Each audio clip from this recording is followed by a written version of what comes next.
പ്രിയപ്പെട്ടവരെ, സാക്ഷ്യങ്ങൾ എല്ലാം കേൾക്കുമ്പോൾ, പ്രത്യേകിച്ച് ഉടമ്പടി സാക്ഷ്യങ്ങൾ കേൾക്കുമ്പോൾ നിങ്ങളുടെ മനസ്സിലുണ്ടാവേണ്ട ഒരു കാര്യമാണ്.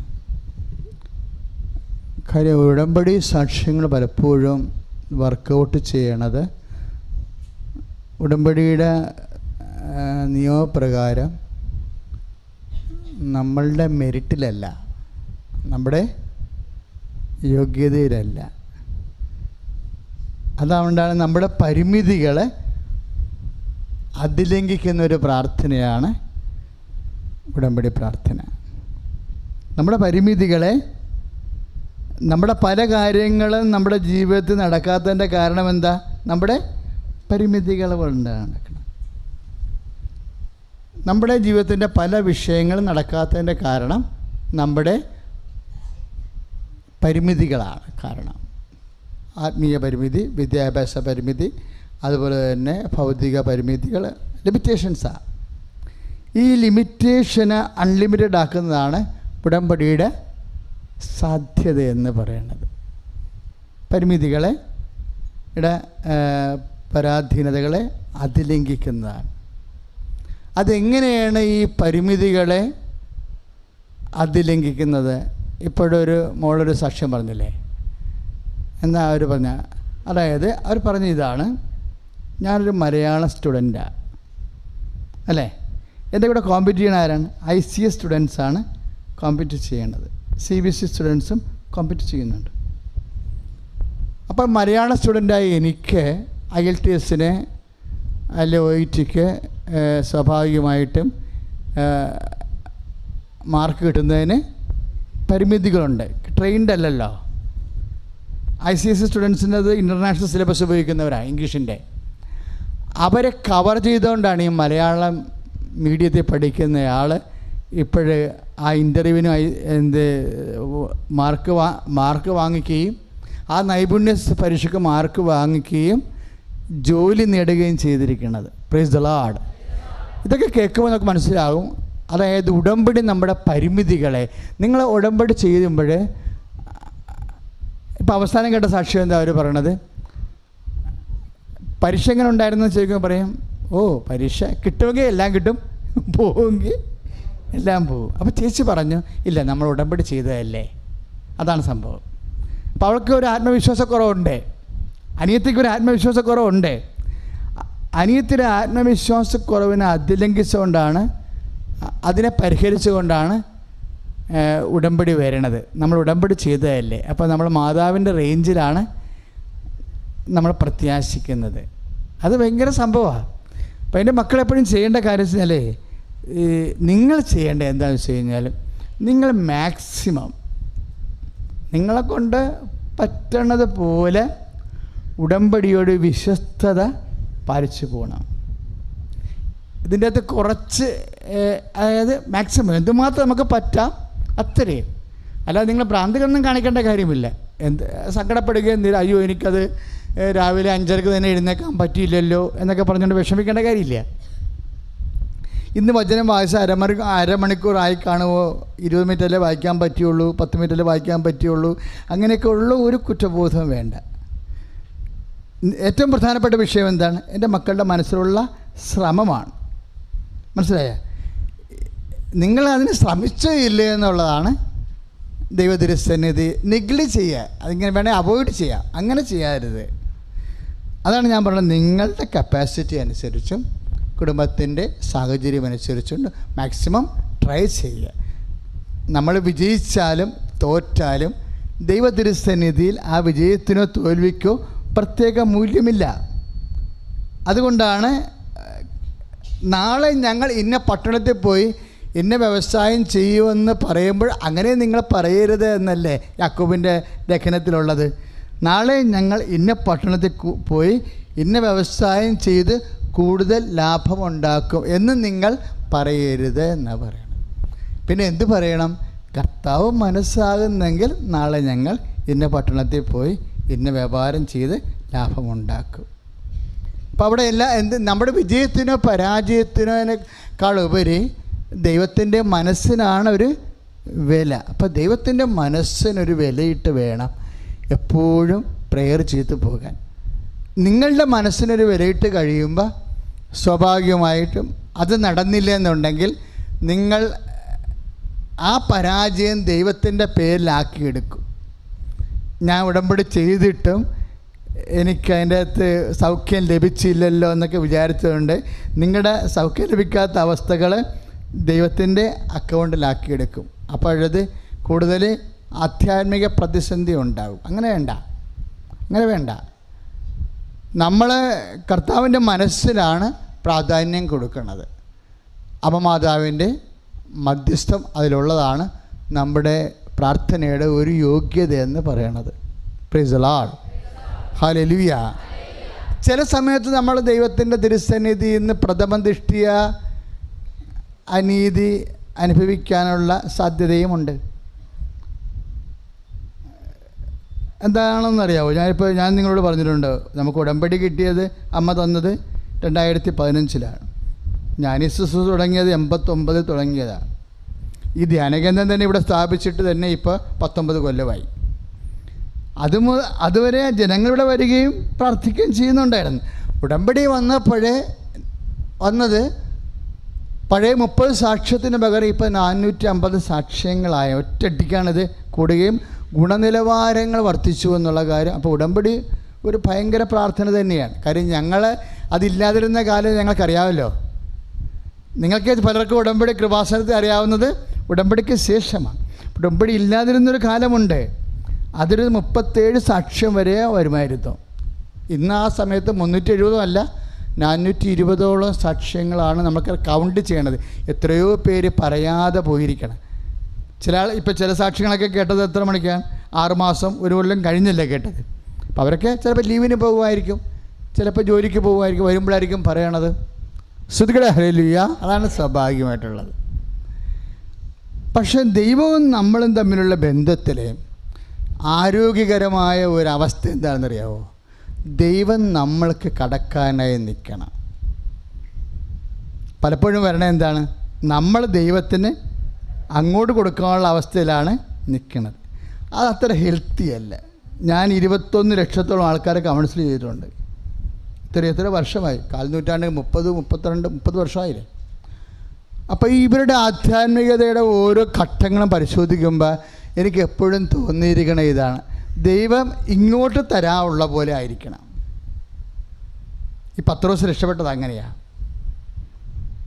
പത്രോസിന് ഇങ്ങോട്ട് കൊടുക്കുക, ആ അക്കൗണ്ട് ക്ലോസ് ആകുമ്പോൾ പത്രോസിന് കർത്താവ് തിരിച്ചു കൊടുക്കേണ്ട ഒരു അവസ്ഥയിലാണ് ആ അക്കൗണ്ട് ക്ലോസ് ആകുന്നത്.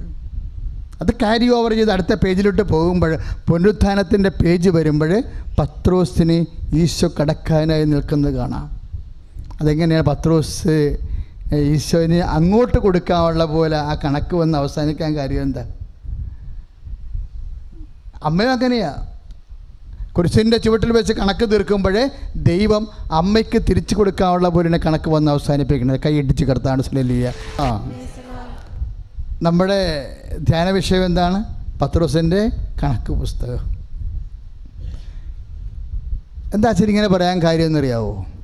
പത്രോസ് യോഹന്നാനും യാക്കോബും ചെയ്തിരിക്കുന്നത് ഏതാണ്ട് ഒരു കാര്യമാണ്. കർത്താവിൻ്റെ മുമ്പിൽ തെറ്റായിട്ടുള്ള കാര്യങ്ങൾ ഈ 3 കക്ഷികൾ ഒരുപോലെ ചെയ്ത ആൾക്കാരാണ്.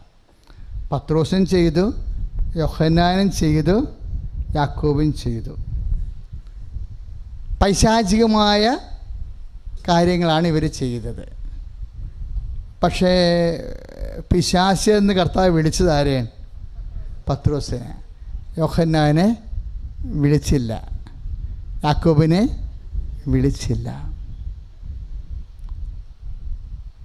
എന്നാൽ അപ്പോൾ യോഹന്നാനെ വിളിച്ചില്ല എന്ന് പറയാൻ കാര്യം എന്താ? യോഹന്നാനെ യാക്കോബിനെയും പിശാചെന്ന് വിളിക്കാനുള്ള നല്ലൊരു അവസരം ഉണ്ടായി. ഈശോ വിളിച്ചില്ല. ഏതവസരമാണ് യോഹന്നാനെ യാക്കോബിനെയും പിശാചെന്ന് വിളിക്കാനുള്ള ഒരു അവസരം? ഇവർ സമറിയായിലേക്ക് പോയ സമയമാണ്, അല്ലേ? കർത്താവ് ഒരു ഉച്ചക്കൊക്കെ പറഞ്ഞ്, നിങ്ങൾ സമറിയായിലേക്ക് കൂടിയാണ് നമ്മൾ നമ്മൾ ജെറുസലേമിലേക്ക് പോകുന്നത്. അപ്പോൾ അന്തി ഉറങ്ങാനുള്ള ഇടം ഏതെങ്കിലും വഴിയമ്പലങ്ങൾ നോക്കി വെക്കാൻ വേണ്ടി ഈ 2 കക്ഷികളെ പറഞ്ഞു വിടും. ആരെ വിടും? യോഹന്നാനെയും യാക്കോബിനെയും. ഇവർ സമറിയായി ചെല്ലുമ്പോൾ സമറിയാക്കാരുമായിട്ട് പിടിവലിയാവും. എന്താ കാര്യം? സമറിയാക്കാരും യഹൂദന്മാരും തമ്മിൽ ജന്മ ശത്രുക്കളാണ്. തന്നെയല്ല പ്രശ്നം, സമറിയായിലോട്ടാണ് ഇവർ ചെന്നിരുന്നെങ്കിൽ പ്രശ്നമില്ല. ഇവർ ആ വഴി പോവുകയാണ്. എങ്ങോട്ടാണ് പോകാൻ പോണത്? ജെറുസലേമിലേക്കാണ് പോണത്. അപ്പോൾ ജെറുസലേം ദേവാലയത്തിൽ സമറിയാക്കാരെ കയറ്റത്തില്ല. നബൂഖദ്നേസറിൻ്റെ കാലത്ത് കുറേ സമറിയയിലെ യഹൂദന്മാരെ ബാബിലോണിൽ കൊണ്ടുപോയി അവിടെ താമസിപ്പിച്ചതിന് ശേഷം അവിടുത്തെ കുറേ ആ യഹൂദരെ കൊണ്ടുവന്ന് ഇവിടെ താമസിപ്പിച്ചു. അവർ യഹോവയല്ല ആരാധിക്കണത്. അപ്പോൾ ഇവിടുത്തെ യഹൂദന്മാരും സമറിയക്കാരും തമ്മിൽ സങ്കരവർഗമായിട്ടുള്ള യാതിയാണ് സമറിയയിലുള്ളത്. അതുകൊണ്ടാണ് സമറിയക്കാരെ യഹൂദന്മാർ ദേവാലയത്തിൽ കയറ്റാത്തത്, യഹൂദ ദേവാലയത്തിൽ ജെറുസലേം ദേവാലയത്തിൽ കയറ്റാത്തത്. അപ്പോഴങ്ങനെ വളരെ സീരിയസ് വിഷയമാണ്. അതുകൊണ്ട് ഇവർ മൗണ്ട് ഗെരീസിം എന്നും പറഞ്ഞുകൊണ്ട് സമറിയയിൽ ബദൽ ദേവാലയം ഉണ്ടാക്കി.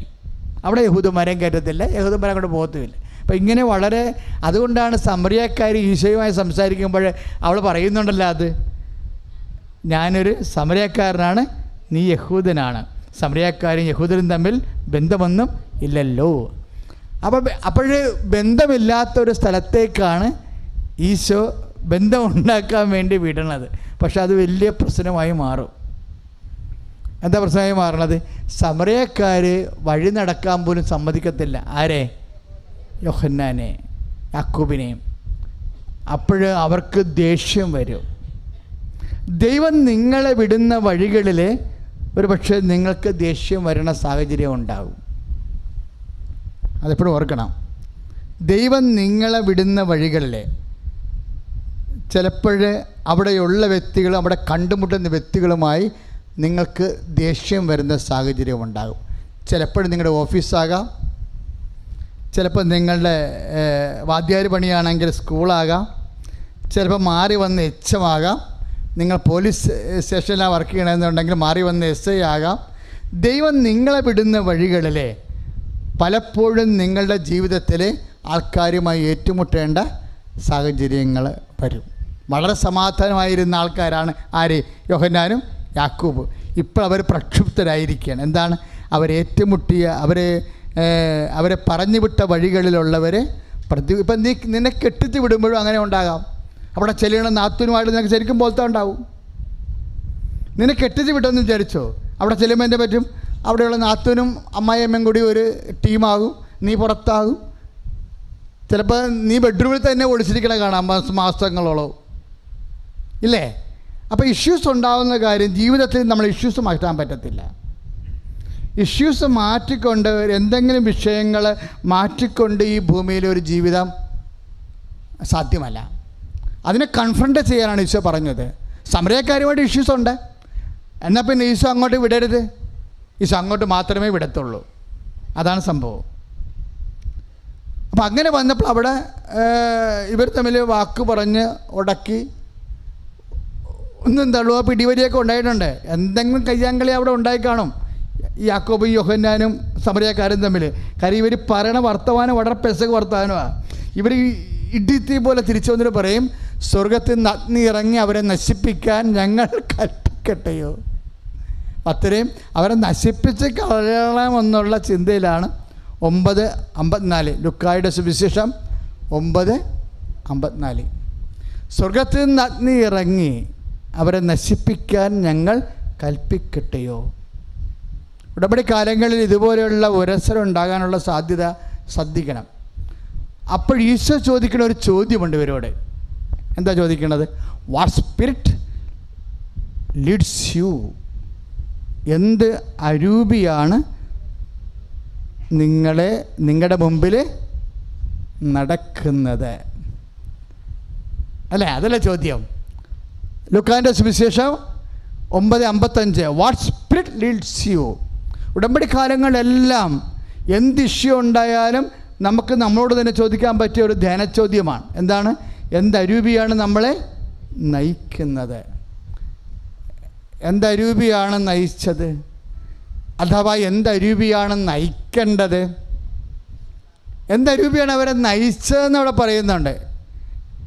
ഇപ്പോൾ സ്വർഗത്തിൽ നിന്ന് അഗ്നി ഇറങ്ങി അവരെ നശിപ്പിക്കാനെന്ന വാക്കല്ലേ ഉപയോഗിക്കണത്. 9:54 സ്വർഗത്തിൽ നിന്ന് അഗ്നി ഇറങ്ങി അവരെ നശിപ്പിക്കാൻ ഞങ്ങൾ കൽപ്പിക്കട്ടെയോ. അപ്പോൾ മറ്റുള്ളവർ നശിച്ച് കാണണമെന്ന് ആഗ്രഹിക്കും നമ്മളെ. അയൽവാസിയുടെ മാവും കൊമ്പ് നമ്മുടെ അടുക്കളയിൽ വന്നിട്ട് ആ മാവും കൊമ്പിൻ്റെ മുകളിൽ നിന്ന് ഇങ്ങനെ ചൊറിപ്പുഴ നൂല് കെട്ടി ഇറങ്ങി നമ്മുടെ അടുക്കളയിൽ കൂടി ഇറങ്ങി തന്നെ കാണാം. അപ്പോൾ നമ്മളെന്നാ വിചാരിക്കണത്, ഈ പിശാചുക്കൾ ഏത് കാലത്താണ് കർത്താവ് ഇവിടുന്ന് കുറ്റിയും പറിച്ച് പോകുന്നത്? മനുഷ്യന് സമാധാനം ഇല്ലല്ല എന്ന് പറയും. What spirit leads you? അപ്പോഴും കർത്താവ് നിന്നോട് ചോദിക്കും, അയൽവാസി കുറ്റിയും പറിച്ച് പോകാൻ ഒരു ചൊറിപ്പുഴുവിൻ്റെ പേരിൽ അയൽവാസി കുറ്റിയും പറിച്ച് പോകാൻ പറയുന്ന അരൂപി, നിങ്ങൾ എന്തരൂപിയാണ് നയിക്കുന്നത്? ആ ചോദ്യത്തിന് എപ്പോഴും മറുപടി പറഞ്ഞുകൊണ്ടിരിക്കണം. എന്തരൂപിയാണ് നിങ്ങളെ നയിക്കുന്നത്? നയിക്കുന്ന ആൾ എവിടെയാണ് നിൽക്കുന്നത്? മുമ്പിലോ പുറകിലാ? ഒരു വ്യക്തിയെ നയിക്കുന്ന ആൾ എവിടെയാണ് നിൽക്കേണ്ടത്? മുമ്പിലോ പുറകിലോ?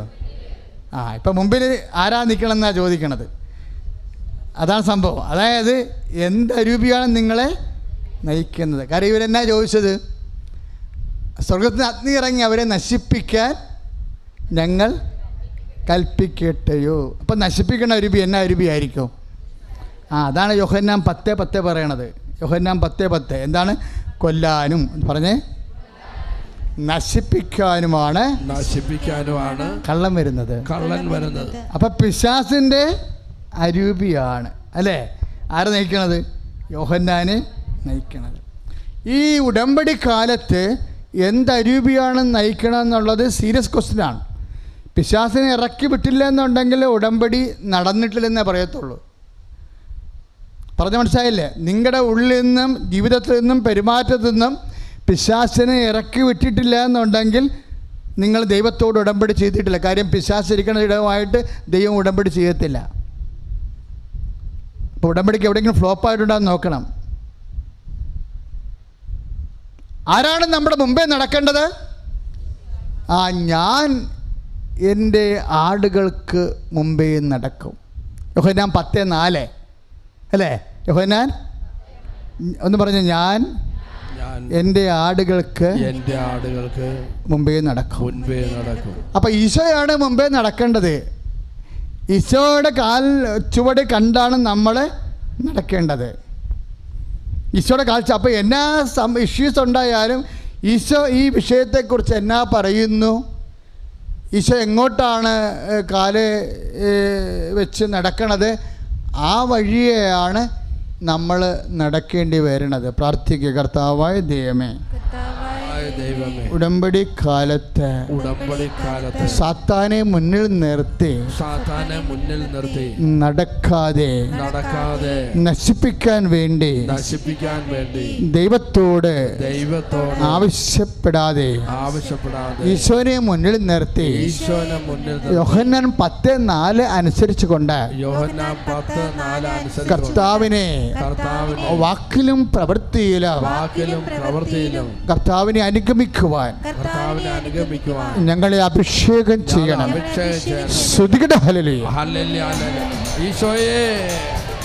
ഈശോയെ മുന്നിൽ നിർത്തി വാക്കിലും പ്രവൃത്തിയിലും ഞങ്ങൾ അവിടുത്തെ അനുഗമിക്കാനായിട്ടുള്ള കൃപയ്ക്ക് വേണ്ടി പ്രാർത്ഥിച്ചുകൊണ്ട് സ്തുതിക്കുന്ന ഹല്ലേലൂയ. ദിവ്യകാരുണ്യത്തിന്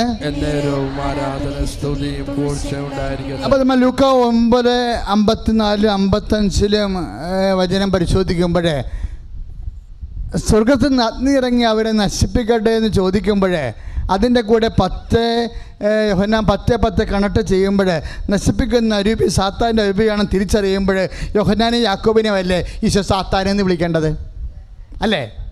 അതാണ് പ്രശ്നം. പക്ഷെ വിളിച്ചില്ല. പക്ഷേ പാവപ്പെട്ടവനെ കയറി വിളിച്ചായിരുന്നു ഈശോ. ആരെയാണ്? പത്രോസിനെ. പത്രോസ് ഇങ്ങനെയൊന്നും പറഞ്ഞില്ല. പത്രോസ് എന്നാ പറഞ്ഞത്? നമ്മൾ ജെറുസലേമിലേക്ക് അതും ജെറുസലേമിലേക്ക് പോകുന്നൊരു വിഷയമാണ്. ഈ ജെറുസലേമിലേക്ക് പോകുന്ന കാലങ്ങളിൽ 3 ശിഷ്യന്മാരാണ് നമ്മൾ കാണുന്നത്.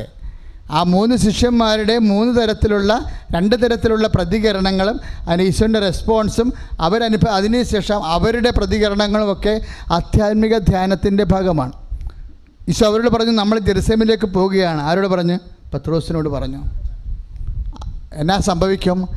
അവിടെ വെച്ച് സമരിയാക്കാർ അവനെ ആക്രമിക്കുമെന്നല്ല പറഞ്ഞത്, സ്വന്തം ജാതി തന്നെ ആക്രമിക്കും. ശത്രുക്കളല്ല നമ്മൾ ആക്രമിക്കാൻ പോണത്. യോഹന്നാൻ്റെയും യാക്കോബിൻ്റെയും കേസ് എന്താ? ശത്രുക്കളാണ് ആക്രമിക്കാൻ പോകുന്നത്. പക്ഷെ നമ്മുടെ സ്വന്തം രക്തം തന്നെ നമ്മളെ ആക്രമിക്കും. നമ്മൾ ജെറുസലേമിലേക്ക് പോവുകയാണ്. അതാണ് പാഷൻ പ്രെഡിക്ഷൻസ്. 3 പ്രാവശ്യം ഉണ്ടെന്നും 4 പ്രാവശ്യം ഉണ്ടെന്നും ഒക്കെയാണ് ബൈബിൾ പണ്ഡിതന്മാർ പറയണത്. 3 പ്രാവശ്യം വ്യക്തമാണ്. 1 പ്രാവശ്യം, 4ാമത്തെ പ്രാവശ്യം വരികൾക്കിടയിൽ വായിക്കുമ്പോഴാണ് ഒരു പ്രെഡിക്ഷൻ കണ്ടെത്താൻ കഴിയണത്. അപ്പോൾ ഈശോ പറഞ്ഞു, നമ്മൾ ജെറുസലേമിലേക്ക് പോവുകയാണ്. അവിടെ വെച്ച് മനുഷ്യപുത്രൻ ശത്രുകരങ്ങളെ ഏൽപ്പിക്കപ്പെടും. അവർ അവനെ പീഡിപ്പിക്കാം, അവർ അവനെ വധിക്കും. എന്നാൽ 3-ാം ദിവസം അവൻ ഉയർത്തെഴുന്നേൽക്കും. പാവപ്പെട്ട പത്രോസ് അത് കേട്ടില്ല. ഉയർത്തെഴുന്നേൽക്കുമെന്നുള്ളത് അവന് മനസ്സിലായുമില്ല. പക്ഷേ എൻ്റെ കർത്താവ് പീഡിപ്പിക്കപ്പെടുമെന്ന് പറഞ്ഞപ്പോൾ അവന് സഹിക്കാൻ പറ്റാണ്ട് വന്നു. ആ വധിക്കുമെന്ന് പറഞ്ഞപ്പോൾ സഹിക്കാൻ പറ്റാതെ വന്നു. എന്താണ് സഹിക്കാൻ പറ്റാതെ വന്നതെന്നറിയാമോ? കർത്താവിന് എന്തെങ്കിലും സംഭവിക്കുകയാണെങ്കിൽ കൂടെ നിൽക്കണവന്മാരൊക്കെ 4 കട ഓടി അവരവരുടെ വീട്ടിൽ പോകും, ഇല്ലേ? അത് പത്രോസിനറിയാം. ആത്മാർത്ഥത കൊണ്ട് അവൻ കർത്താവിനോട് പറഞ്ഞു, ഒന്ന് മാറി നിൽക്കുക, ഒന്ന് സംസാരിക്കാനുണ്ടെന്ന് പറഞ്ഞു. അപ്പോൾ മാറ്റി നിർത്തി സംസാരിച്ചെന്നാണ് പറയണത്. എന്തൊരു മിടുക്കനാ, എന്തൊരു മര്യാദയാണ് ആ വിഷയം സംസാരിക്കണത്. ദൈവം കനിയട്ടെ, മാറ്റി നിർത്തിയിട്ട് ഇങ്ങനെ തലേ കൈയെടുത്ത് പറയും, ദൈവം കനിയട്ടെ, നിനക്കിത് സംഭവിക്കാതിരിക്കട്ടെ. അതാണ് പറയണത്. അപ്പോഴാണ് ഈശോ പറയണത്, സാറ്റൻ ഗോ ബിഹൈൻഡ്. സാത്താനായിട്ട് സംസാരിക്കാൻ അറിയാം. ചോദിക്കേണ്ട സമയത്ത് ചോദിക്കൂ. പണ്ട് ഈശോനെ കാണാണ്ട് പോയപ്പോൾ ചോദിച്ചില്ലേ, ഈശോ നീ എന്താണ് ഞങ്ങളോട് ഇങ്ങനെ ചെയ്ത? ചോദിക്കാൻ അറിയാൻ പോലല്ല.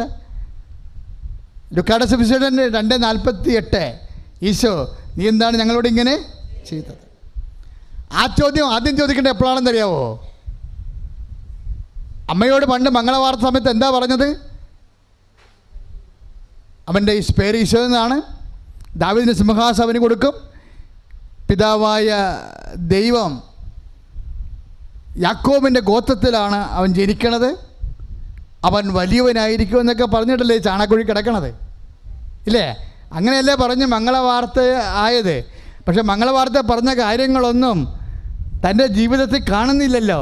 അപ്പം ചോദിക്കാമായിരുന്നല്ലോ രാത്രി, ദൈവമേ ഈ ചോരക്കുഴിയിലാണല്ലോ, ഈ ചാണകക്കുഴിയിലാണല്ലോ ഞാൻ ഈ ചോരക്കുഞ്ഞിനെ പെറ്റി കിടക്കണത്, ഇവനെക്കുറിച്ചാണല്ലോ നീ എന്നോട് പറഞ്ഞത്. എന്ത് പറഞ്ഞത്?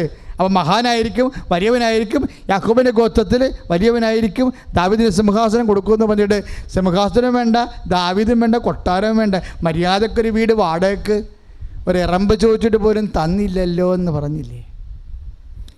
ദൈവം ചില കാര്യം തന്നില്ലല്ലോ എന്ന് ചോദിക്കാനുള്ള ഒത്തിരി അവസരങ്ങൾ നമുക്കുണ്ടാവും. അച്ഛൻ്റെ അഭിപ്രായം ദൈവത്തെ കൊണ്ട് സംസാരിപ്പിക്കരുതെന്നുള്ളതാണ്.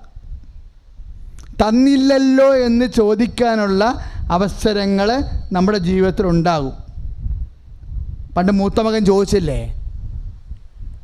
ധൂർത്തപുത്രൻ്റെ കഥയിലെ മൂത്ത മകൻ ചോദിച്ചില്ലേ? എന്നാ അവൻ ചോദിച്ചത്?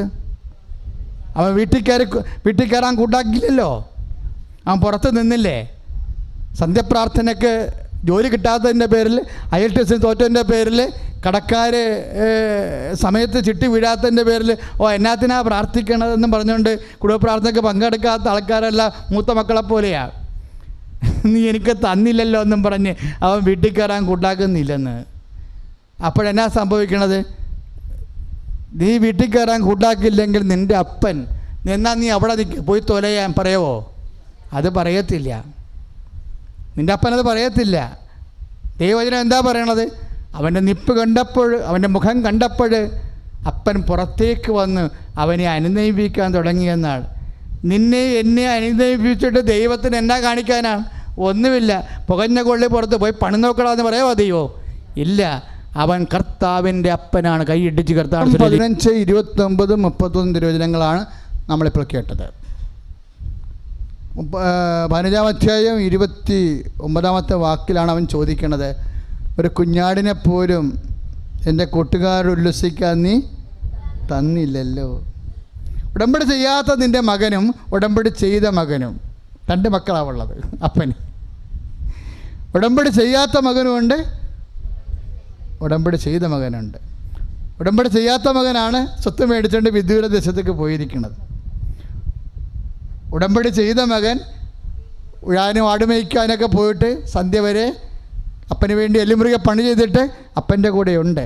പക്ഷെ വീട്ടിൽ വരുമ്പോൾ എന്നാ കാണിക്കണത്? ചെയ്യാത്ത മകന് വേണ്ടി കൊടുത്ത കാളക്കുട്ടിയെ കൊന്നിട്ട് അവന് മേൽത്തരം വസ്ത്രം കൊടുത്ത് ചെരുപ്പ് മാറ്റി അവനെ മിടുക്കനാക്കിയിട്ട് വീട്ടിൽ ഭയങ്കര സന്തോഷകരമായ നൃത്താഘോഷങ്ങൾക്കൊക്കെയാണ്. അപ്പോൾ അവൻ്റെ ഉള്ളം പൊള്ളും. അപ്പാന്ന് വിളിക്കും. നീ എനിക്ക് ഞാൻ ഇത്രയൊന്നും ചോദിച്ചില്ല നിന്നോട്, ഒരു കുഞ്ഞാടിനെ ചോദിച്ചുള്ളൂ, നീ അതും എനിക്ക് തന്നില്ലല്ലോ എന്ന് ചോദിക്കത്തില്ലേ? ഞാൻ നിന്നോടുള്ള ഉടമ്പടി ബന്ധത്തിൽ വിശ്വസ്തയോടെ നിൻ്റെ കൂടെ ഞാൻ നിൽക്കുകയാണ്. ഞാൻ നിന്നോട് വലിയ കാര്യങ്ങളൊന്നും ചോദിച്ചില്ല. ഞാൻ എൻ്റെ കൂട്ടുകാരെ ഉല്ലസിക്കാൻ ഒരു കുഞ്ഞാടിനെ മാത്രമേ ചോദിച്ചുള്ളൂ. അപ്പോഴേ അപ്പം പറയുന്ന ഒരു വാക്കുണ്ട്, അതാണ് ഉടമ്പടിക്കാർ കേൾക്കേണ്ടത്. അപ്പൻ എന്താ പറഞ്ഞത്? എൻ്റെ മകനെ, പ്രൈസ് ദി ലോർഡ്. ഒന്ന് കൈയടിച്ചേ. Hallelujah, hallelujah, praise the Lord. 15 ലൂക്കായുടെ സുവിശേഷം 31. എൻ്റെ മകനെ, എനിക്കുള്ളതെല്ലാം നിനക്കുള്ളതാണ്. Price the Lord. അച്ഛൻ്റെ അഭിപ്രായം ദൈവത്തെക്കൊണ്ട് അത് പറയിപ്പിക്കരുതെന്നുള്ളതാണ്. അമ്മ പറയിപ്പിച്ചില്ലല്ലോ. അമ്മയ്ക്ക് ആ ചോദ്യം രാത്രി ചോദിക്കാമായിരുന്നു. അപ്പാ, ഞാനും ഔസേപ്പും കൂടി ഓരോ വീടും വയറും വലിച്ചുകൊണ്ട് ഞാൻ നടന്നില്ലേ അപ്പാ? ഞാൻ അമലോത്ഭവമായിട്ട് നീ എന്നെ സൃഷ്ടിച്ചു, അവൻ നീതിമാനാണ്. ഞങ്ങൾക്ക് നിൻ്റെ മുമ്പിൽ എന്താ അപ്പാ ഒരു കുറവ്? ഇത്രയും കുറവ് വിശുദ്ധിയോടെ ജീവിച്ചിട്ട് നിൻ്റെ മകനെയാണ് ഞങ്ങൾ പോറ്റാൻ പോണത്. എന്നിട്ടും ഒരു വാടക വീട് തരാൻ വേണ്ടി എത്ര വീട്ടിൽ കിടന്ന് നാണം കെട്ടപ്പോൾ അവസാനം വന്ന് ഈ ചാണാക്കുഴി കിടക്കേണ്ടി വന്നില്ലേ എന്ന് ചോദിച്ചാൽ അത് ചോദ്യമല്ലേ? ആണോ? ഈ ലോകത്തെ ഏറ്റവും വലിയ ചോദ്യമായിരിക്കും അത്. ഈ ലോകത്ത് മനുഷ്യന് ചോദിക്കാവുന്ന ഏറ്റവും വലിയ ചോദ്യം ദൈവത്തോട് ചോദിക്കേണ്ടിയിരുന്നത് ചോദിക്കേണ്ട ആളാണ് അമ്മ. പക്ഷെ അമ്മ ചോദിച്ചില്ല. കാര്യം എന്താണ്? അമ്മയ്ക്ക് അപ്പനെ അറിയാം. കൈയിട്ടിച്ച് കർത്താൻ ഹല്ലേലൂയ, യേശുവേ സ്തോത്രം, ഹല്ലേലൂയ, ഹല്ലേലൂയ, ഹല്ലേലൂയ, ഹല്ലേലൂയ, യേശുവേ സ്തോത്രം, ഹല്ലേലൂയ. അല്ലേ? അതിൻ്റെ കൂടെ ഈ സ്തുതിപ്പിൻ്റെ പാട്ട് കേട്ടപ്പോഴൊരു വചനം കൂടി കർത്താവ് തന്നു. അമ്മയ്ക്ക് അപ്പനെ അറിയാവുന്ന പോലെ നമ്മൾക്കും അപ്പനെ അറിയണം. അമ്മയ്ക്ക് അപ്പനെ അറിയാവുന്ന പോലെ ഈശോയ്ക്ക് അപ്പനെ അറിയാമായിരുന്നു. അപ്പനെ ഈശോ എങ്ങനെയാണ് അറിയണത്? യോഹന്നാൻ 17:3 ഏകസത്യദൈവമായ നിന്നെയും പറഞ്ഞ്, ഏകസത്യദൈവമായ നിന്നെയും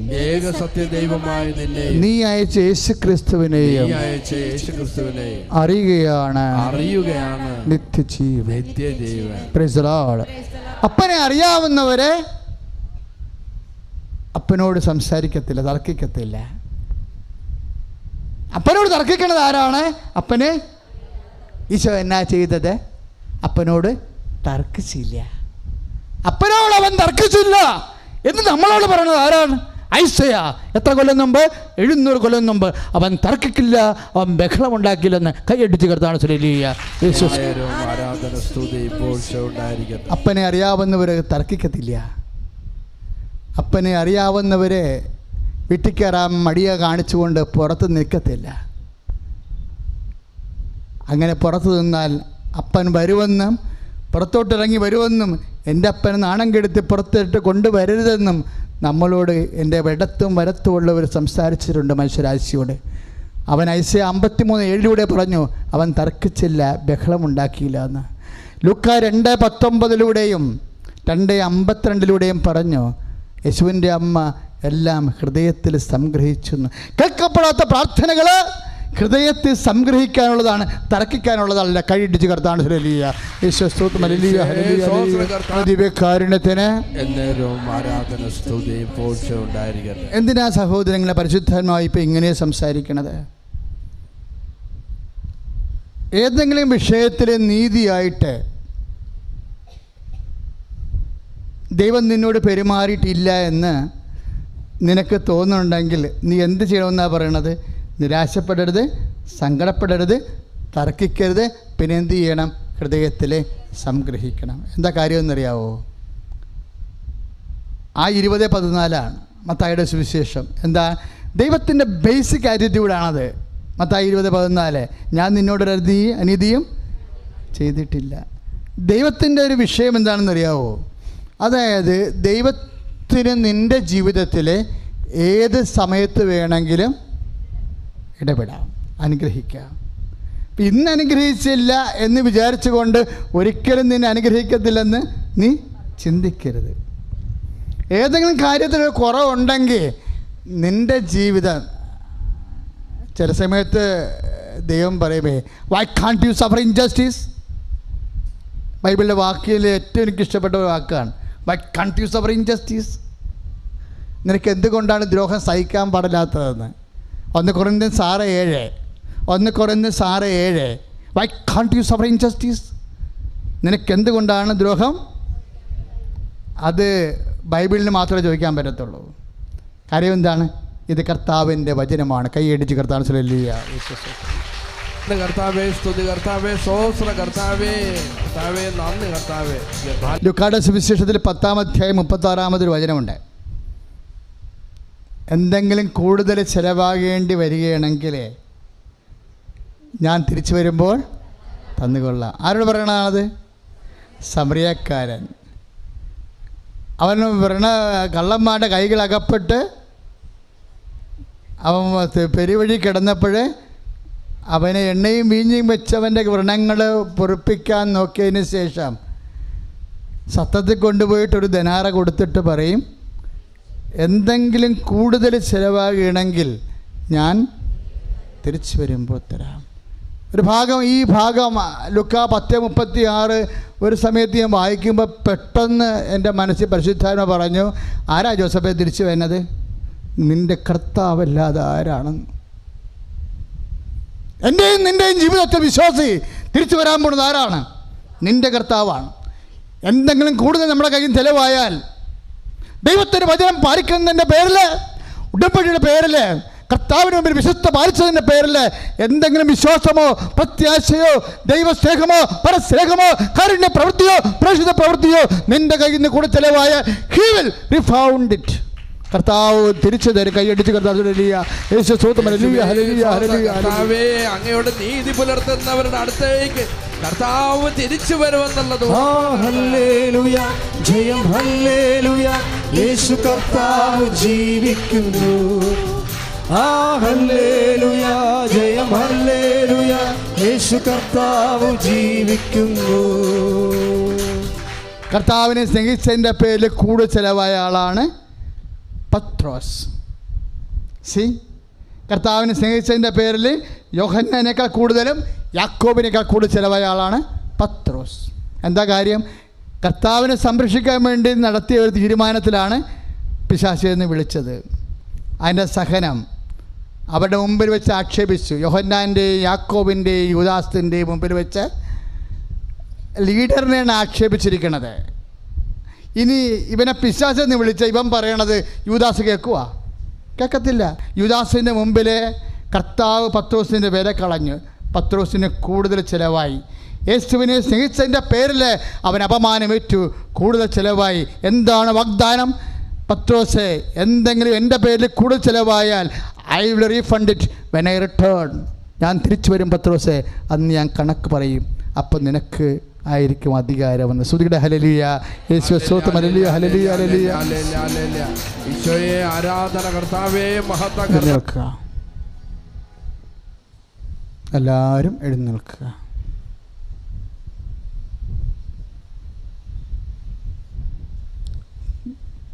കർത്താവിൻ്റെ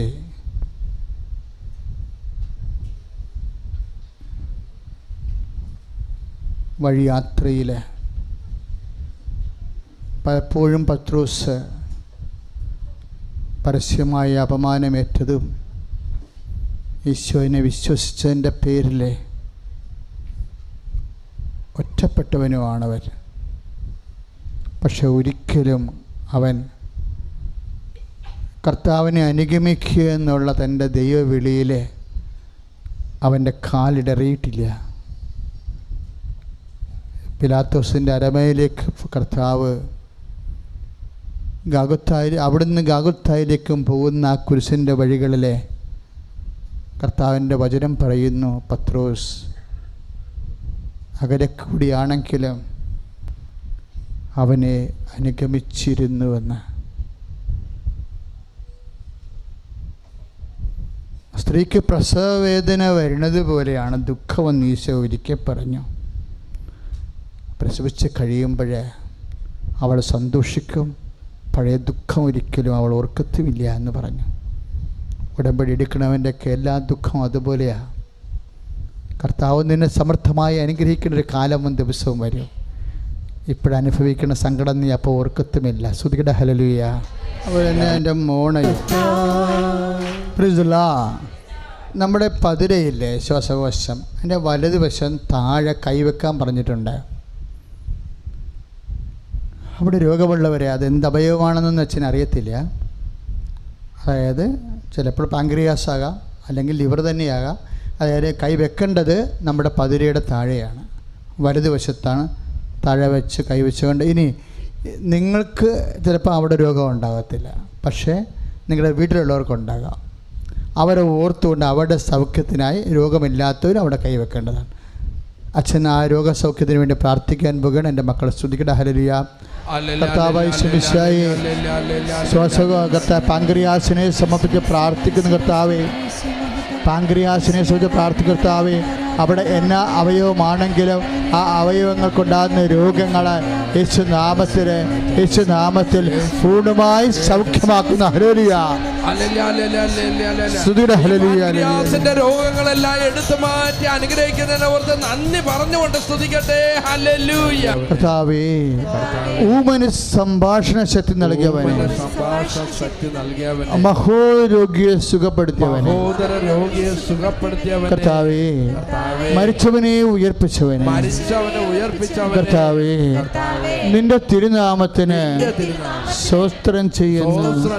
കർത്താവേ, നിന്റെ നാമത്തില് പ്രാർത്ഥിക്കുന്ന ഞങ്ങള് അന്യ ജില്ലകളിലെ, സംസ്ഥാനങ്ങളിലെ, ഭൂഖണ്ഡങ്ങളിലെ ഈ നിമിഷം ലൈവായി ആരാധനയില് പങ്കെടുക്കുന്നവരുടെ മാരക രോഗങ്ങള്, തീരവ്യാധികള് യേശുനാമത്തില് സൗഖ്യമാകട്ടെ എന്ന് സാക്ഷ്യപ്പെടുത്തി.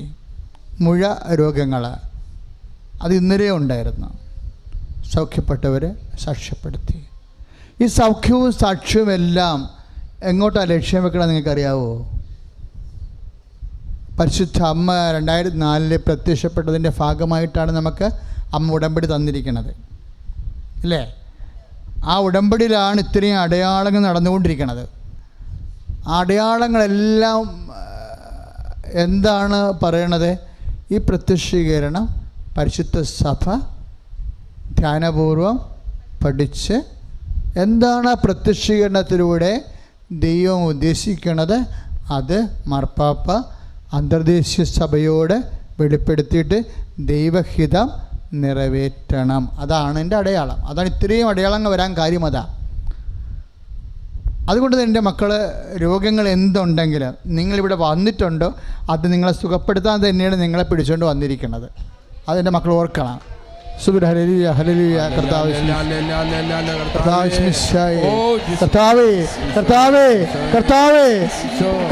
വിഷരോഗങ്ങള്, അരിസസ് രോഗങ്ങള്, പിസ്തുല രോഗങ്ങള്, പിസിഒഡി രോഗങ്ങള്, നടുവേദനകള്, വാതരോഗങ്ങള്, ഹൃദയ രോഗങ്ങള്, കഴുത്ത് രോഗങ്ങള്, പെണ്ണിദോഷ രോഗങ്ങള്, തൈറോയ്ഡ് രോഗങ്ങള്, ടോൺസിൽ രോഗങ്ങള്, ശിരോ രോഗങ്ങള് യേശുവിന്റെ നാമത്തില് സൗഖ്യമാകട്ടെ.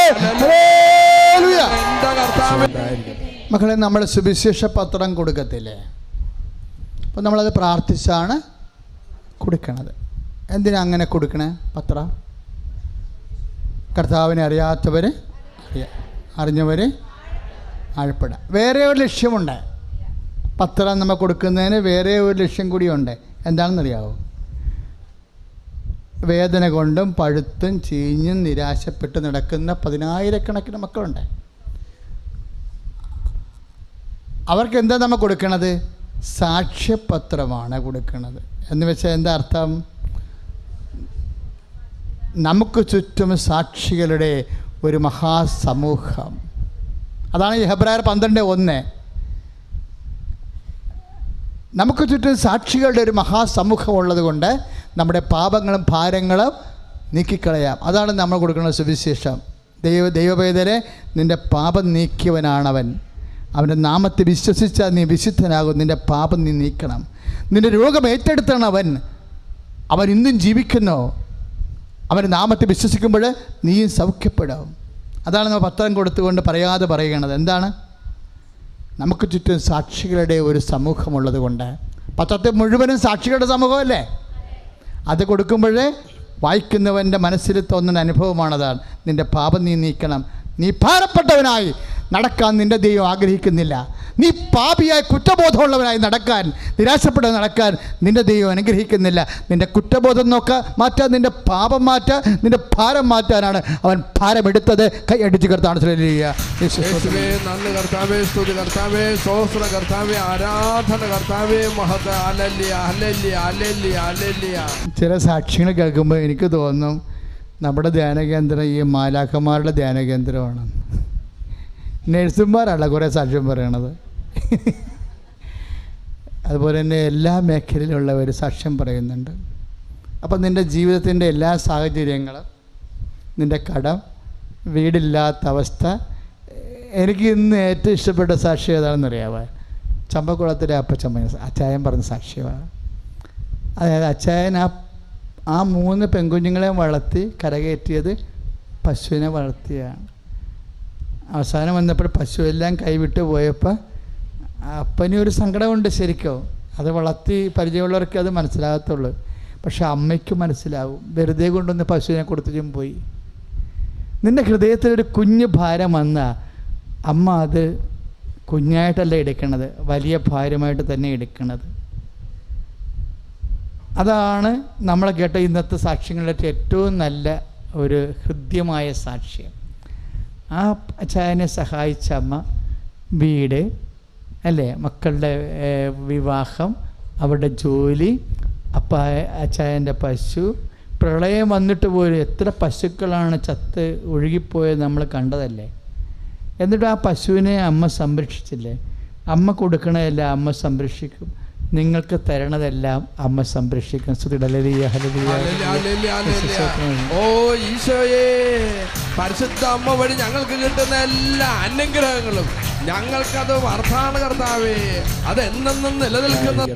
അപ്പോൾ ഇപ്പോൾ അച്ഛൻ നിങ്ങളുടെ ഭൗതിക സാഹചര്യങ്ങളെ മെച്ചപ്പെടാൻ വേണ്ടി പ്രാർത്ഥിക്കാൻ പോവുകയാണ്. നിങ്ങളുടെ വീട്, സ്ഥലം, ജോലി, കടങ്ങൾ, വീടില്ലാത്ത അവസ്ഥ, വഴിയില്ലാത്ത അവസ്ഥ, പിന്നെ സർവീസ് പ്രോബ്ലംസ്, ഇങ്ങനെ നിങ്ങളുടെ ജീവിത നിലവാരത്തെ ബാധിക്കുന്ന എല്ലാ വിഷയങ്ങളുടെ മേലും ഇപ്പോഴ് അമ്മയുടെ മധ്യസ്ഥതയിൽ ഈശോയുടെ നാമത്തെ പ്രാർത്ഥിക്കും.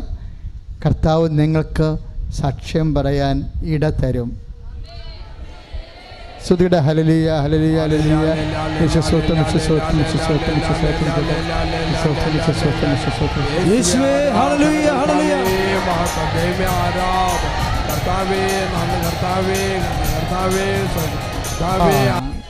ഇന്നലെ ഒരു കാലടിന്നോ പെരുമ്പാവൂർന്ന് വന്നൊരു മോള്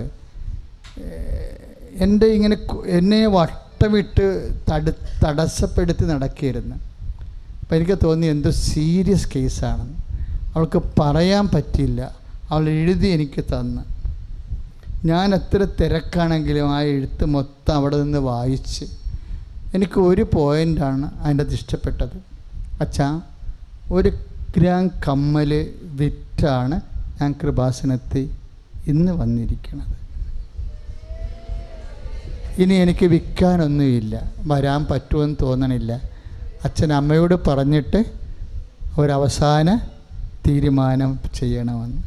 അപ്പം ഞാൻ ഓർത്ത് അവൾ മാത്രമല്ല, അതുപോലെ അനേകം മക്കൾ ഇവിടെ വന്നിപ്പുണ്ടാകും.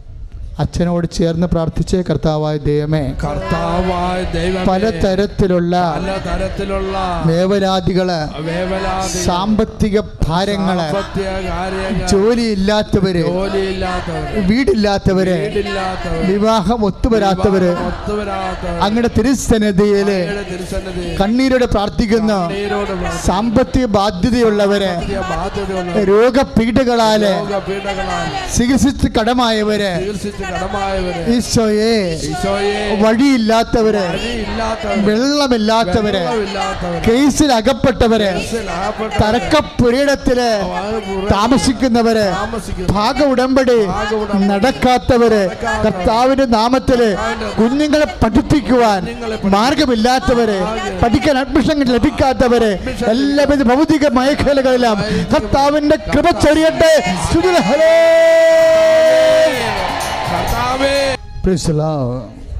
നേർച്ച വസ്തു എടുക്കുക. ആശീർവാദത്തിൻ്റെ സമയം.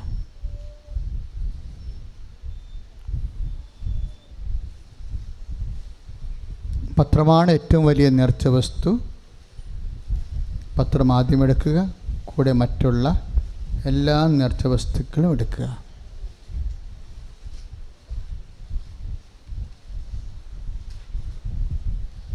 നേർച്ച വസ്തുക്കൾ നമ്മൾ എന്തുപയോഗിച്ചാലും എപ്പോഴുപയോഗിച്ചാലും വിശ്വാസ പ്രമാണം ചൊല്ലി വേണം അതിൻ്റെ പവറ് ഇനാക്ട് ചെയ്യാൻ. അതിൻ്റെ ശക്തി റിലീസ് ചെയ്യേണ്ടത് എങ്ങനെയാണ്? യേശു കർത്താവാണെന്ന് അധരം കൊണ്ട് ഏറ്റുപറഞ്ഞ് ദൈവം അവന് മരിച്ചു ഉയർപ്പിച്ചെന്ന് ഹൃദയത്തിൽ വിശ്വസിച്ചുകൊണ്ടാണ്. അതിൻ്റെ ബ്രോഡ് ഫോമാണ്, വിപുലമായ ഒരു ഫോർമുലയാണ്. റോമ 10:9 വിപുലമായ ഫോർമുലയാണ് വിശ്വാസ പ്രമാണം. അതുകൊണ്ട് വിശ്വാസ പ്രമാണം ആ ഒരു ഉദ്ദേശത്തിൽ വേണം ചെല്ലാൻ, അല്ല ചുമ്മാ ഒരു പ്രാർത്ഥനയായിട്ട് ചെല്ലിവിടരുത്. വിശ്വാസം പ്രാർത്ഥനയല്ല, അതൊരു പ്രഖ്യാപനമാണ്. അപ്പോൾ വിശ്വാസം പ്രമാണം ചെല്ലുമ്പോൾ ഒരു സ്വർഗസ്ഥനായ പിതാവ് പോലെ ഒരു പ്രാർത്ഥനയല്ല നമ്മൾ ചെല്ലണത്. പിന്നെ എന്താണ്? വിശ്വാസത്തെ പ്രഖ്യാപിക്കുകയാണ്. അതുകൊണ്ട് സമയമെടുത്ത് വേണം ഓരോ വാക്കും. ഹൃദയം വഴി അധരത്തിൽ നിന്നാണ് പോകേണ്ടത്. ഹൃദയത്തിൽ നിന്ന് അധരം വഴിയാണ് പുറത്തേക്ക് പോകേണ്ടത്.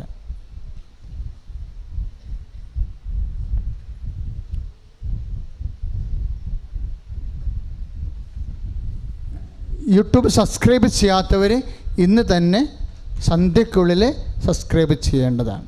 നമ്മുടെ പത്രത്തിൽ അതിൻ്റെ ഫോർമുലയുണ്ട്. കാര്യം എന്താ? 6 കാര്യങ്ങളാണ് ഉടമ്പടി പ്രകാരം നമ്മൾ ദൈവതിരുസന്നിധി വെച്ചിരിക്കുന്നത്. അതിന് 6 പ്രാർത്ഥനയാണ് നമ്മളൊരു മാസം കൂടേണ്ടത്. ഒരു പ്രാർത്ഥന മാത്രം ഇവിടെ വന്ന് കൂടിയാൽ മതി ഒരു മാസത്തിൽ. നമുക്ക് സ്ഥലമില്ലാത്തത് കൊണ്ടാണ് അങ്ങനെ പറയണത്. ഒരു പ്രാർത്ഥന ഷാലോൺ TV കൂടണം. ഉടമ്പടി ധ്യാനമുണ്ട്. അടുത്ത മാസം മുതൽ ഗുഡ്നസ് TVയിലും ഉടമ്പടി ധ്യാനമുണ്ട്. ഇപ്പോൾ രാജ് TVയിലും മരിയൻ TVയിലുമൊക്കെ ഉടമ്പടി ധ്യാനമുണ്ട്. അപ്പോൾ ഒരു പ്രാർത്ഥന ആണ് നമ്മൾ ഷാലോൺ താമസിക്കുന്നുണ്ട്. അവർക്കുള്ള ആദരവ് എന്താണ്? Light A candle per request. കമ്പ്യൂട്ടറിൽ തിരികത്തിച്ച് പ്രാർത്ഥിക്കണം. അവർക്ക് ഇന്ന് തന്നെ എത്രയോ സാക്ഷ്യങ്ങൾ അങ്ങനെ കേട്ടു. Light A candle per request. കമ്പ്യൂട്ടറിൽ മരിയൻ ടിയുടെ വെബ്സൈറ്റിൽ പ്രവേശിച്ചിട്ട് ലൈറ്റ് എ കാൻഡിൽ ഓപ്ഷൻ എടുത്തിട്ട് നമ്മുടെ നിയോഗം മാതാവിൻ്റെ മുമ്പിൽ വെക്കുമ്പോൾ നിങ്ങൾക്ക് അപ്പോൾ ഉടനെ അവിടുന്ന് ഉടമ്പടി പ്രാർത്ഥന കിട്ടും, പ്രത്യക്ഷീകരണ പ്രാർത്ഥന കിട്ടും. പിന്നെ അങ്ങനെ കിട്ടുന്നവരെന്താ ചെയ്യേണ്ടത്? അവർ യൂട്യൂബിലാണ് അച്ഛൻ്റെ ധ്യാനം കൂടേണ്ടത്, ആരാധനയും കൂടേണ്ടത്. പ്രത്യേകിച്ച് അന്യ ദേശങ്ങളിലുള്ളവർക്ക്, അന്യ രാജ്യങ്ങളിലുള്ളവർക്കാണ് ആ പ്രൊവിഷനുള്ളത്. പിന്നെ കൃപാസനത്തിൽ എത്തിപ്പെടാൻ പറ്റാത്തവർക്കുമുള്ള ദൈവപരിപാലനയുടെ ഭാഗമാണ്. അപ്പോൾ ഒന്ന് പ്രാർത്ഥിച്ചേ. കർത്താവായ ദൈവമേ, ഈ മാസം കമ്പ്യൂട്ടറിൽ ലൈറ്റ് എ കാൻഡിൽ പ്രയറിട്ട് പ്രാർത്ഥിക്കുന്ന അവരുടെ നിയോഗങ്ങള് ഞങ്ങൾ പരിശുദ്ധ അമ്മ വഴി ഈശോയെ കേൾപ്പിക്കുന്നു. അവരുടെ സുവിശേഷത്തിൻ്റെ സാക്ഷികളാക്കാൻ അവരുടെ ജീവിത ആവശ്യങ്ങളുടെ മേൽ നിന്റെ സൗഖ്യവും നിന്റെ സമാശ്വാസവും നൽകണമേ. ശ്രുതിയുടെ ഹല്ലേലൂയ. യേശുവേ നന്ദി കർത്താവേ, സ്തുതി കർത്താവേ, സ്തോത്രം കർത്താവേ, ആരാധന കർത്താവേ, മഹത്വം. നേരത്തെ വസ്തു ഉയർത്തി പിടിച്ച് എല്ലാ നേർച്ച വസ്തുക്കൾ ഉയർത്തിപ്പിടിക്കുക. വിശ്വാസ പ്രമാണം ചൊല്ലട്ടെ. Lord Jesus Christ, pour out His Spirit, a fire I cast this on the cross of me. I caught the Father Almighty, commit heaven and earth to me. That the devices power, devices can Satan set us and make nations be dispelled unto of half. May bless him, bringing health and peace and harm in the family. And the Catholic Church with the power of Jesus Christ. With the merit of the Holy Priesthood, I bless the Holy Service.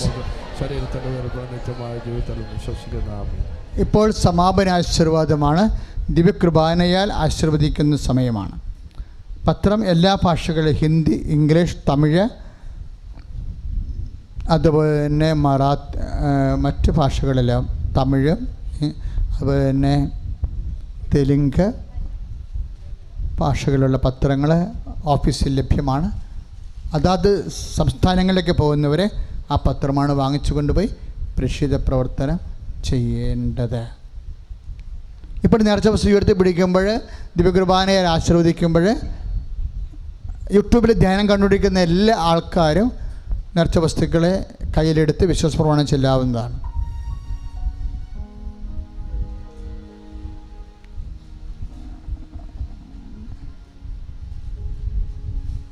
ക്ലാസ്സുകൾ അത് ഉടമ്പടി വലിയൊരു പ്രാർത്ഥനയായത് കാരണം കഴിഞ്ഞ ദിവസങ്ങളിലൊക്കെ നമ്മളിതുപോലെ ചൊവ്വാഴ്ചയും തിങ്കളാഴ്ചയും അകലെ നിന്നുള്ളവർക്ക് ഉടമ്പടി ചെയ്യാൻ അനുവദിച്ചിരുന്നു. പക്ഷേ ഞങ്ങൾക്ക് തൃപ്തിയില്ല ഇപ്പോഴ്. കാര്യം ഉടമ്പടി പക്കയായിട്ട് ചെയ്യണമെങ്കിൽ അതിൻ്റെ ക്ലാസ്സുകളെല്ലാം കിട്ടി കൃത്യമായ കൗൺസിലിംഗ് കിട്ടി മാത്രമേ നമുക്ക് ചെയ്താൽ മാത്രമേ അതിൻ്റെ ഒരു പ്രയോജനം വരത്തുള്ളൂ. അപ്പം അതുകൊണ്ട് നമ്മളിപ്പോൾ അത് തൽക്കാലത്തേക്ക് തിങ്കളും ചൊവ്വായും ഉടമ്പടി എന്നുള്ള വിഷയം അവസാനിപ്പിക്കുക. ഇനി അറിയിപ്പുണ്ടാകണ വരെ. കാര്യം അത് കൃത്യമായ ക്ലാസ് കിട്ടിയില്ലെങ്കിൽ ഉടമ്പടി നമ്മൾ വിചാരിക്കണ ആ ഒരു ഫലം സമയബന്ധിതമായിട്ട് കിട്ടാൻ പാടാണ്. കാര്യം അറിവാണ് അനുഭവം, അനുഭവം ബോധ്യം, സാക്ഷ്യം, സന്തോഷം, സ്വർഗം. അതാണ് അതിൻ്റെ ഒരു ലെവലെന്ന് പറയണത്. അപ്പോൾ അറിവ് കൃത്യമായില്ലെങ്കിൽ അനുഭവത്തിന് പരാധീനത ഉണ്ടാകും. ഇപ്പോഴും നേർച്ച വസ്തു ഉയർത്തിപ്പിടിച്ചുകൊണ്ട് സമാപന ആശീർവാദം സ്വീകരിക്കുക. സ്വർണം അതുപോലെയുള്ള സാധനങ്ങളെല്ലാം സൂക്ഷിക്കേണ്ട ഒരു സമയം കൂടിയാണിത്. അവസാനം ആൾക്കാരെ എടുത്തു എന്നൊക്കെ പറഞ്ഞ് സങ്കടപ്പെടരുത്. സമാപന ആശീർവാദം ബാക്കിയുള്ള അനൗൺസ്മെൻറ്റ് ബ്രദർ നൽകുന്നതായിരിക്കും. ഈശോയെ, ഇന്നത്തെ ഈ ആരാധനയിൽ കർത്താവെ എന്നെ വ്യക്തിപരമായി സ്പർശിച്ചതിനെ ഓർത്ത് നന്ദി പറയുന്ന കർത്താവെ, കർത്താവെ എൻ്റെ കണ്ണുനീര് ഒപ്പിയതിനെ ഓർത്ത് നന്ദി പറയുന്ന കർത്താവെ, എൻ്റെ വേദനകൾ ഒപ്പിയതിനെ ഓർത്ത് നന്ദി പറയുന്ന കർത്താവെ, എൻ്റെ ഉടമ്പടി പ്രാർത്ഥനകൾ കർത്താവെ അനുഗ്രഹിക്കുന്നതിനെ ഓർത്ത് നന്ദി പറയുന്ന ഈശോയെ, നന്ദി നന്ദി നന്ദി നന്ദി കർത്താവെ, സ്തോത്രം കർത്താവെ, ആരാധന നന്ദി നന്ദി നന്ദി എല്ലാറ്റിനും നന്ദി കർത്താവെ. എത്ര സ്തുതിച്ചാലും എൻ്റെ കർത്താവേ, എൻ്റെ ദൈവമേ നന്ദി കർത്താവേ, എൻ്റെ ഈശോയെ നന്ദി കർത്താവേ. ഹല്ലേലൂയ ഹല്ലേലൂയ ഹല്ലേലൂയ ഹല്ലേലൂയ ദുരന്തങ്ങൾക്ക് കർത്താവിന് നന്ദി പറയുന്നു. Oh Jesus, I love you Jesus. എൻ്റെ കർത്താവേ, എൻ്റെ ദൈവമേ നിന്നെ സ്തുതിക്കുന്നു, സ്തോത്രം ചെയ്യുന്നു. പരിശുദ്ധ പരമ ദിവ്യകാരണത്തിന് ആരാധനയും സ്തുതിയും പുകഴ്ചയും ഉണ്ടാകട്ടെ. പരിശുദ്ധ പരമ ദിവ്യകാരണത്തിന് ആരാധനയും സ്തുതിയും പുകഴ്ചയും. പരിശുദ്ധ പരമ ദിവ്യകാരണത്തിന്